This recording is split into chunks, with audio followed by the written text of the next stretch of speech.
ආයුබෝවන් අද මේ පැහැදිලි කිරීමෙන් අපි කතා කරන්න යන්නේ ලංකාවේ හැමෝම වගේ කතා වෙන හැමෝටම දැනෙන මාතෘකාවක් ගැන. ඒ තමයි රුපියලේ අගය කඩා වැටීම. ගොඩක් අයට මේක ඇත්තරම මහා ව්‍යසනයක් විදියට පෙන්වන්න පුළුවන්. ඒක සාධාරණයි. හැබැයි ටිකක් වෙනස් විදියකට බැලුවොත් මේක පිටිපස්සේ හැංගිලා තියෙන දවන්ත අවස්ථාවන් තියෙනවා කිව්වොත් ඉතින් අද අපි දත්ත මත පදනම් වෙලා බලමු මේ වගේ දුර්වල ආර්ථිකයක් ඇතුලේ වුණත් කොහොමද හරියටම ක්‍රියාත්මක වෙලා මූල්‍යමය ජයග්‍රහණත් කරගන්නේ කියලා. මේක කොච්චර ඇත්තක්ද කියලා හිතලා බලන්න. දුර්වල ආර්ථිකයක් සමහරුන්ට ව්‍යසනයක් වුණත් තවත් සමහරුන්ට ඒකම විශාල අවස්ථාවක් වෙනවා. ඕනෑම ආර්ථික අර්බුදයකට මේ වගේ පැතිකඩ දෙකක් තියෙනවා. එක පැත්තකින් පරණ දේවල් කඩාගෙන වැටෙනකොට අනිත් පැත්තෙන් අලුත් දොරවල් විවෘත වෙනවා.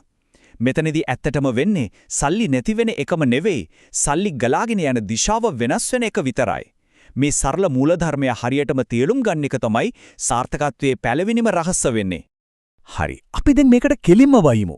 අද මේ පැහැදිලි කිරීමේදී අදි ප්‍රධාන කරුණු පහක් ඔස්සේ යනවා. පළමුව දුර්වල රුපියලේ යථාර්ථය. දෙවනුව ආර්ථික මානසිකත්වය වෙනස් කරගන්නා ආකාරය. තුන්වනුව වර්තමාන ප්‍රධාන වර්ධන අවස්ථා. හතරවනුව AI හරහා සිදුවන ව්‍යාපාර විප්ලවය. සහ අවසාන වශයෙන් අදම පටන් ගන්න පුළුවන් ප්‍රායෝගික ආරම්භක සැලැස්ම. පළවෙනි අධ්‍යයන දුර්වල රුපියලයේ යථාර්ථය එහෙමත් නැත්නම් මුදල් අවප්‍රමාණීරීම හරියටම තේරුම් ගැනීම. මෑත කාලේ අපේ මුදල් ඒකට වටිනාකම කඩා වැටීමක් අපි හැමෝම දැක්කා. හැබැයි මේක දිහා හැඟීම්බරව බලනව වෙනුවට අපි ටිකක් තාර්කිකව ගණිතමය විදිහට බලමු. රුපියලේ අගය අඩු වෙනවා කියන්නේ හැම අංශයකටම එකම විදිහට නරකක් වෙනවා කියන එක නෙවෙයි. හිතන්න ඇමරිකානු ඩොලරයක් සඳහා කලින් රුපියල් 300ක් යවපු තැන දැන් රුපියල් 360ක් වෙනවා කියලා. ඔව් මේ නිසා ආනයනික භාණ්ඩ, ඉන්ධන වගේම ජීවන වියදම ඉහළ යනවා තමයි. හැබැයි අනිත් පැත්ත පෙරලලා බැලුවොත් ඩොලර් වලින් ආදායම් ලබන අයට සහ සංචාරක කර්මාන්තයේ යෙදෙන අයට මේකෙන් ලැබෙන්නේ අතිවිශාල වාසියක්. රුපියල දුර්වල වෙන හැම තත්පරේම ඒ අයගේ අතට ලැබෙන රුපියල් ප්‍රමාණය ඉබේම වැඩි වෙනවා. මේක ඇත්තටම අපූර්ව උදාහරණයක් මගින් පැහැදිලි කරන්න පුළුවන්. හිතන්න කෙනෙක් Fiverr හෝ Upwork වගේ වේදිකාවකින් මාසෙකට ඩොලර් 500ක් උපයනවා කියලා. රුපියල 300 මට්ටමේ තියෙද්දී ඒ ආදායම හරියටම රුපියල් ලක්ෂයකමාරයි නේද? හැබැයි රුපියල 360 දක්වා දුර්වල වුණාම අර කලින් උපයපු ඩොලර් 500ම දැන් රුපියල් ලක්ෂ 80000කට වඩා වැඩි වෙනවා. කරන්නේ එකම රාජකාරිය, මහන්සියත් ඒකමයි, ගත වෙන්නෙත් එකම කාලය. නමුත් ආර්ථිකයේ සිදුවුණු මේ වෙනස නිසාම අමතර රුපියල් 30000කට වඩා වැඩි වාසියක් කිසිම අමතර මහන්සියකින් තොරව ලැබිලා තිනවා. දෙවන අධ්‍යයන ආර්ථික මානසිකත්වය වෙනස් කිරීම. ඒ කියන්නේ බිය එදිරිව හැඩ ගැසීම. ඕනෑම ආර්ථික අර්බුදයකදී අපි දක්වන ප්‍රතිචාරය මත තමයි අපේ අනාගතය තීරණය වෙන්නේ. බියටපත් වෙලා පස්සට යනවද? එහෙමත් නැත්නම් අලුත් තත්ත්වයන්ට අනුව හැඩ ගැසෙනවද? මෙන්න මේකයි අපි අහගන්න ඕන ප්‍රශ්නය. ගොඩක් දෙනෙක් කරන වැරදි ක්‍රමය තමයි හැම වෙලේම තත්ත්වය ගැන පැමිණිලි කරන එක, බියටපත් වෙන එක සහ සම්පූර්ණයෙන්ම අවදානම් ගැනීමෙන් වැළකී සිටින එක.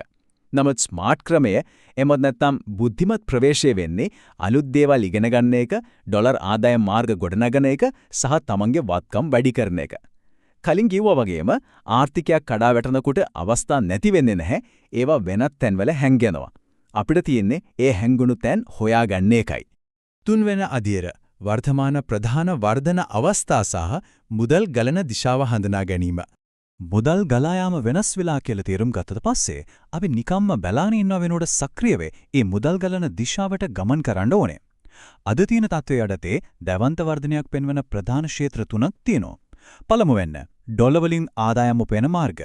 දෙවැන්න විදේශිකයන් ඉලක්ක කරගත් සංචාරක ව්‍යාපාර සහ තුලෙන්න අපේම දේශීය නිෂ්පාදන කර්මාන්ත. රුපියල දුර්වල වීම සහ ආනයන සීමා වීම කියන මේ සාධක දෙකම අර කියපු අංශ තුනේම ශීඝ්‍ර වර්ධනයට සෘජුවම බලපාලා තියෙනවා. දැන් මේකෙදි ඇත්තටම සිත් ගන්නාසුළු කාරණය වෙන්නේ ඩොලර් ආදායම් මාර්ග නිර්මාණය කරගන්න තියෙන ක්‍රමවල විවිධත්වයයි. Fiverr, Upwork, YouTube, TikTok වගේ දේවල් වලට අමතරව ලෝකේ පුරාම දුරස්ත රැකියාව, ඒ කියන්නේ රිමෝට් ජොබ්ස් පවා අද ඕනෑ තරම් තියෙනවා. ගොඩක් දෙනෙක් හිතන්නේ මේවට ඉංග්‍රීසි භාෂාවෙන් අයින්ස්ටයින් කෙනෙක් වෙන්න ඕන කියලා නේද? හැබැයි අද කෘත්‍රිම බුද්ධිය එහෙම නැත්නම් AI මෙවලම් තියෙන නිසා භාෂාව ගැන, ව්‍යාකරණ වැරදි ගැන හිත තවදුරටත් වද වෙන්න ඕනේ නැහැ. භාෂාව කියන කාරණය දැන් කිසිම බාධාවක් වෙන්නේ නැහැ. සංචාරක ව්‍යාපාර අංශය පැත්තට හැරුණොත් රුපියල දුර්වල වීම නිසා ශ්‍රී ලංකාව කියන්නේ විදේශිකයන්ට ඉතාමත් අඩු වියදමකින් ලාභයට සංචාරය කරන්න පුරුවන් තෝතැන්නක්. මේක කොච්චර සරලද කිව්වොත් මහා පරිමාණතරු පහේ හෝටල්ම ඕනේ නැහැ. තමන්ගේ ගමේ තියෙන ඉඩමක කූඩාරමක් ගහලා කඳවුරු බඳින්න දෙන එක, එහෙමත් නැත්නම් බයිසිකලයක් කුලියට දෙන එක ලෝගේ ඉතා කුඩා දේවල් පවා අද විදේශිකයන්ට ලොකු අලුත් අත්දැකීමක්. ඉතින් මේ නිසා අපේ දේශීය ව්‍යවසායකින්ට තමන්ගේ ප්‍රදේශයේම තියෙන සම්පත් වලින් ඉතා අඩු වියදමකින් පටන් ගන්න පුරුවන් කදිම ව්‍යාපාරික අවස්ථාවක් අද විවෘත වෙලා තියෙනවා. අපි ඊළඟට බලමු මේ තත්ත්වයේ දේශීය නිෂ්පාදන වලට කොසමද බලපාන්නේ කියලා.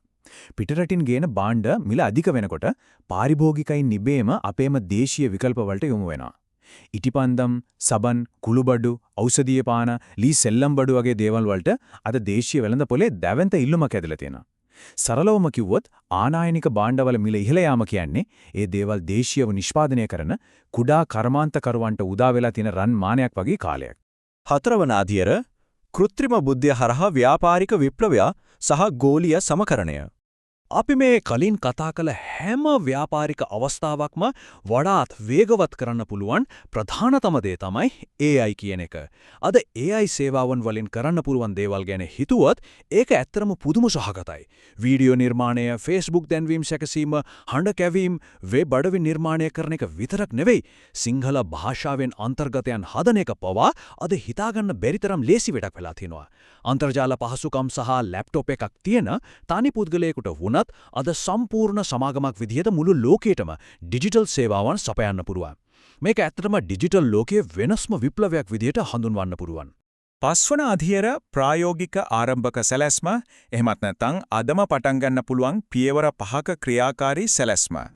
ඉතින් මෙතනදී තිරණාත්මකම කාරණය වෙන්නේ අපි මේ දක්වා කතා කරපු දේවල් ප්‍රායෝගිකව ක්‍රියාවට නම්වන්නේ කොහොමද කියන එකයි. මේ පියවර 5 සැලැස්ම නිවැරදිව අනුගමනය කරන්න. පියවර 1 AI මෙවලම් ගැන මූලික අවබෝධයක් ලබා ගන්න. පියවර 2 වීඩියෝ සංස්කරණය හෝ ග්‍රැෆික් නිර්මාණය වගේ එකමෙක හැකියාවක් පමණක් තෝරගෙන ඒක උපරිමයෙන් ප්‍රගුණ කරන්න.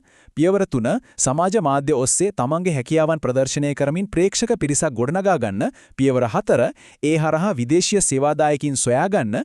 සහ අවසන් පියවර වෙන්නේ එහෙම උපයන ඩොලර් ආදායම තවදුරටත් වර්ධනය වෙන වත්කම් වල නැවත ආයෝජනය කරන එකයි. මේක ඊටමත් ප්‍රායෝගික ගමනක්.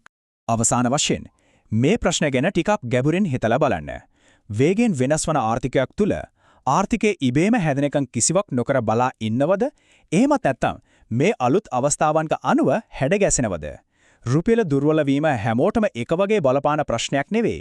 ඒක නිසි සූදානමකින් ඉන්න සහ ක්‍රියාශීලී වෙන ඕනෑම කෙනෙකුට ඉස්සරහට යන්න ලැබෙන අතිවිශාල අවස්ථාවක්.